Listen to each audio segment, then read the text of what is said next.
இன்று உத்தராயண ரத சப்தமி திதி நடந்து கொண்டிருக்கின்றது. இன்றில் இருந்து 6ஆம் நாளிலே பூவுலகில் எள் பிறந்த நாள், எள் பிறந்த வைபவ திருநாளாக அதை திலம் என்றால் எள், திலோத்பத்தி, தில உற்பத்தி என்று சொல்வார்கள்.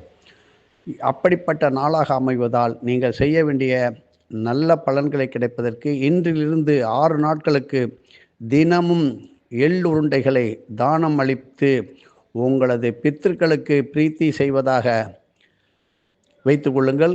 மிக மிக விசேஷமான பலன்களை தர இருக்கின்றது. எள்ளோதரை எனப்படும் புளியோதரை, எள்ளுருண்டை, எள் சாதம், எள் சேர்ந்த தட்டை, எள் சேர்ந்த சீடை என்பதாக இந்த 6 நாட்களிலும் எள் கலந்த பண்டங்களை தானமாக அளித்தால் பாரம்பரிய இடைவெளிகள் மறைந்து அன்பான ஆனந்தமான அந்யோன்யமாகிய அன்பு பிணைப்பு உருவாக வழி பிறக்கும். மேலும் பித்திருக்கள் இந்த 6 நாட்களிலும் சூரிய பூஜை இடங்களில் ஸ்தலங்களில் பூஜிப்பதால் எள் கலந்த உணவு பண்டங்களை படைத்து அளித்தால் விட்டு போன பல படையல் பூஜைகளுக்கு ஓரளவு மாமருந்தாக பரிகாரங்களை பெற்றுத்தரும்.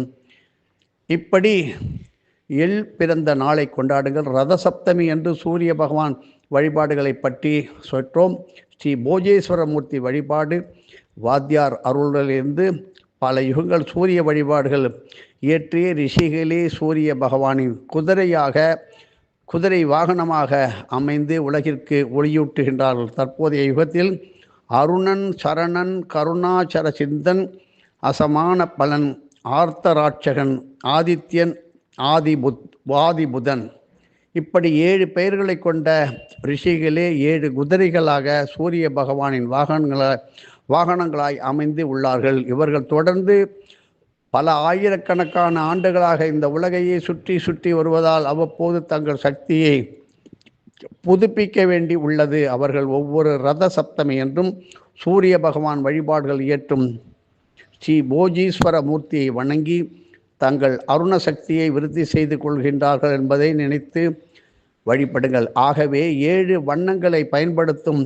அனைவரும் ரத சப்தமி என்று ஸ்ரீ போஜீஸ்வர மூர்த்தியையும் வணங்கி பல வண்ண சித்திரான்னங்களை சுவாமிக்கு படைத்து அன்னதானமாக வழங்குவதால் மிக மிக அற்புதமான பலன்களை பெறலாம்.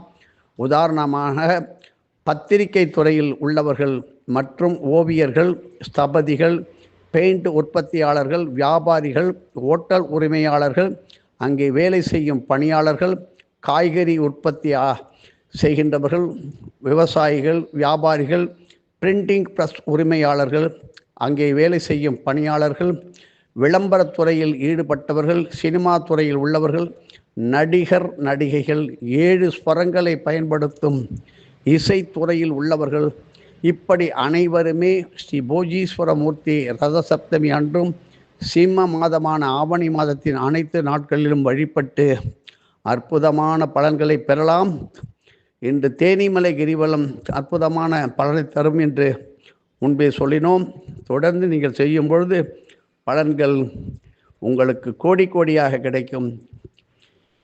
இப்போது 2வதாக ஞாயிறு சிவாலயம் திரு அண்ணாமலையுடன் ஆன்மீக பிணைப்பு கொண்டது என்பதை தெரிந்து கொள்ளுங்கள். பிரசண்ட மகிழ்ச்சி என்னும் தவசீலர் எவராலும் கிட்டே நெருங்க முடியாத அண்டை இயலாத கோடி கோடி அந்த சூரியன்களை அதற்கு ஈடான நிகர்த்த ஹரிமகா சூரிய கோலத்தை தாங்கும் மிக மிக அதி அற்புத சக்திகளை பெற வேண்டி பல கோடி யுகங்கள் தவம் பூண்டார் ஸ்ரீ சூரிய நாராயண பிரபு. அவர் முன் தோன்றி மகரிஷியே தாங்கள் வேண்டுகின்ற தவசக்தியை அடியினால் அளிக்க இயலாது.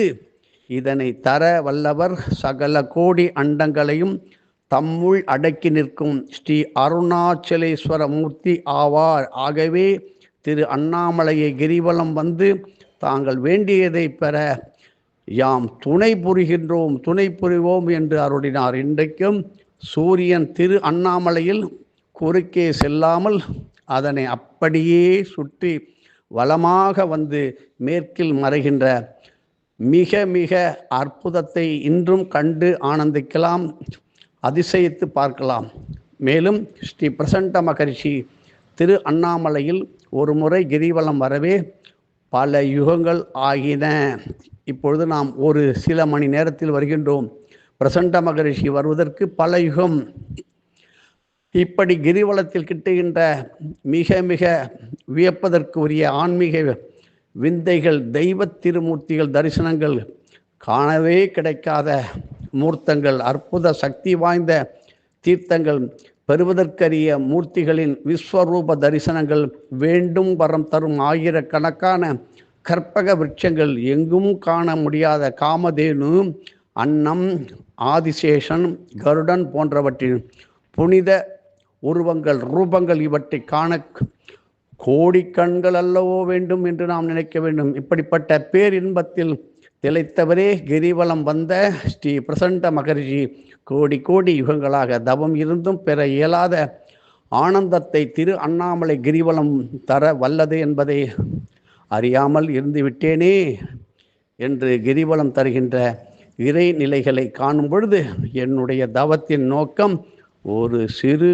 கடுகாய் தோன்றுகிறதே என்று அருணாச்சலேஸ்வரா, அருணாச்சலா, அருணாச்சலா, அருணாச்சலேஸ்வரா, எனக்கு நல்வழி காட்டுவாயாக என்று வேண்டினார். இவ்வாறாக பிரார்த்தனை செய்த தினமே ரத சப்தமி தினம் ஆகும். அதுதான் இன்று. ஸ்ரீ அருணாச்சலேஸ்வரர் திருக்காட்சி அளித்து ஸ்ரீ பிரசண்ட மகரிஷியை தம் திருக்கரங்களிலே எந்த மகரிஷியின் சரீரம் அற்புதமான பெரும் ஜோதியாய் கோடி கோடியாக சூரிய கோலங்களை அதற்கு ஒப்பான பிரகாசத்துடன் ஜொலித்தது. ஸ்ரீ அருணாச்சலேஸ்வரர் அச்சுடரை விண்ணில் செலுத்திட அப்படிப்பட்ட திரு ஜோதி திரு அண்ணாமலையை வலம் வந்து சென்னை அருகில் உள்ள ஞாயிறு என்கின்ற திருக்கோயிலில் ஸ்வயம்பு லிங்கத்தில் ஜோதியாய் இன்றும் காட்சி தருகின்றார். அப்படி அந்த மகரிஷியின் தபோபலன்கள் ஸ்வயம்பு லிங்கத்தில் இருந்து வெளிவந்து லிங்கத்திற்கு எதிரே ஸ்ரீ சூரிய பகவானாக திரு உருவம் கொண்டு இருக்கின்றார். கேட்ரக்ட் எனப்படும் மாலைக்கண்,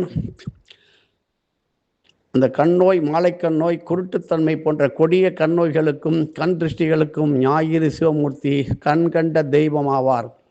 ஆழ்ந்த நம்பிக்கையுடன் இவரை வணங்கி குருடர் பள்ளிகள், ஏழை கண் நோயாளிகள் போன்றோருக்கு உதவி செய்வதால் ஏழைகளுக்கு இலவச கண் சிகிச்சை அளித்து மருந்துகள், கண்ணாடி, மூக்கு கண்ணாடி அளித்தால் நல்ல பணிகள் செய்வோருக்கு ஸ்ரீ பிரசண்ட மகரிஷியே மனம் உவந்து நேரடியாக வந்து அருளையும் புரிவார்.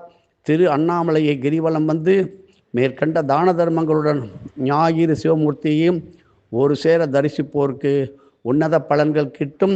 மூலஸ்தானத்திற்கு எதிரே அமைந்துள்ள ஸ்ரீ சூரியமூர்த்திக்கு எண்ணெய் காப்பிடுவது விசேஷமான பலன்களை சேர்த்து தரும். இக்கோயிலில் தீபங்கள் ஏற்றுதல், மின் விளக்குகள் வசதிகள் செய்தல் போன்ற திருப்பணிகளை செய்கின்ற கண் மருத்துவர்கள் தங்கள் துறையில் பெரும் வெற்றியை அடைவார்கள். நமது அகஸ்திய விஜயம் 1994 வருடத்திலே மார்ச் மாதத்தில் இதை பற்றி விளக்கமாக கொடுத்துள்ளோம். வாங்கி படித்து ஒரு முறைக்கு இருமுறை ஒன்றுக்கு பல பலன்களை பெற்று நீங்கள் சிறப்பாக வாழ வேண்டும் என்று சொல்லுகின்றோம். இப்படி நமது வாத்தியார் சிறுவனாக இருந்தபோது ஒரு தை மாதம் விடியற்காலை இருட்டு சூரிய உதய நேரம் சற்று தள்ளித்தானே வரும். எத்தனையோ ஆண்டுகளுக்கு முன் நிகழ்ந்த ஒரு சம்பவத்தை பார்ப்போம்.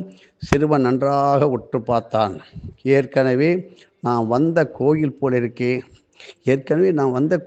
இருக்கே என்று நினைத்தான். அந்த காலத்திலே அந்த கோயிலுக்கு எதிரில் ஒரு குளம் நன்றாக இருந்தது. தற்போது அது ஏனோ தானோ என்று ஆகிவிட்டது. பெரியவர் குளக்கரைக்கு சென்றார். நீரில் ஏதோ சலசலப்பு சப்தம் கேட்கிறதோ? சிறுவன் அப்படியே உற்று பார்த்தான். பெரியவர் சிறுவனை குளக்கரைக்கு அழைத்து செல்லவே இல்லை. ஏனோ தெரியவில்லை. யாரோ தீர்த்தக்கரையிலே அமர்ந்து ஏதோ ஜல பூஜையோ தர்ப்பணமோ செய்வது போல் இருந்தது. தர்ப்பை வாசனை வந்தது. யாரோ ஒருவர் அங்கிருந்து வேகமாக கோயிலுக்குள் நுழைந்தார். சிறுவன் திரும்பி பார்ப்பதற்குள் பெரியவரே அங்கு வந்து சிறுவனை தர என்று இழுத்து கொண்டு கோயிலுக்குள் சென்றார். அது திருவானைக்காவல் போல சாளர கோயில் அப்படி இருந்தது. அதாவது மூலவரின் எதிரே சாளரமாகிய பலகனி இருக்கும்.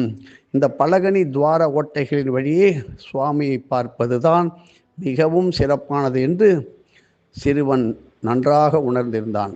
இப்படிப்பட்ட சாளர கோயில் மூர்த்திகளுக்கு நேத்திர பாசுர சக்தி மிக மிக அதிகம். ஆகையினால் முதலில் சாளரம் வழியே சுவாமியை தரிசித்து பிறகுதான் பக்க வழியாக உள்ளே செல்வார். யாரோ ஒரு பெரியவர் உள்ளே சென்றார் அல்லவா. பெரியவர் சாளரத்தில் கண்களை வைத்து கொண்டு உள்ளே பார்க்க செய்தார். சிறுவனுக்கும் எதையோ காட்டினார். விடியும் பொழுதிற்கு முந்திய ஜாமம் ஆதலில் சற்றே இருட்டாக இருந்தது. ஆகினால் உடனே அங்கே உள்ளே இருப்பவரை அறையும் குறையுமாகத்தான் சிறுவனால் பார்க்க முடிந்தது. மூலஸ்தானத்திலே விளக்கையே அப்படியே ஊற்றி அவர் விரைவாக ஏற்றிய பிறகு வெளியே வந்து கோயிலை வலம் வர தொடங்கிடவே பெரியவரின் பின்னால் சிறுவனும் வேகமாக விரைந்தான். ஆனால் பெரியவர் முன் அவர் வாத்தியார் முன்னே சென்றமையால் யார் வந்தது யார் போனது என்பதை காண முடியாதபடி பட்டும் படாமலே அவர் உருவம் கொஞ்சமாக தெரிஞ்சது. வன்னி மரத்தை அவர் சுற்றிய போது தான் ஏதோ அரைக்குறையாக சிறுவனால் அவரை பார்க்க முடிந்தது. பெரியவருடன் சிறுவன் வன்னியை வலம் வந்து முடிப்பதற்குள் அவர் கோயில் வாசலுக்கு வந்து விட்டார். பெரியவர் மிக மிக விரைவாக வந்ததும் சிறுவன் பின்னால் ஓடோடி வந்தாலும் அப்ப கூட முன் சென்றவர் கொடிமரத்தின் கீழ் இறைவனை வணங்கி செல்வதையே அறையும் குறைமாக பொழுது புலர்ந்தும் புலராத நிலையிலும் விடிந்தும் விடியாத நிலையிலே சிறுவனால் காண முடிந்தது. இப்பொழுது சற்றே சூரியனின் புண்ணிய கதிர்கள் வந்திட அப்பொழுதுதான் சிறுவன் கவனித்தான். இங்கே அதுதான் ஸ்ரீ வியாசர்பாடி ரவீஸ்வரர் ஆலயம், சூரிய பகவான் தரிசித்த ஸ்தலம்.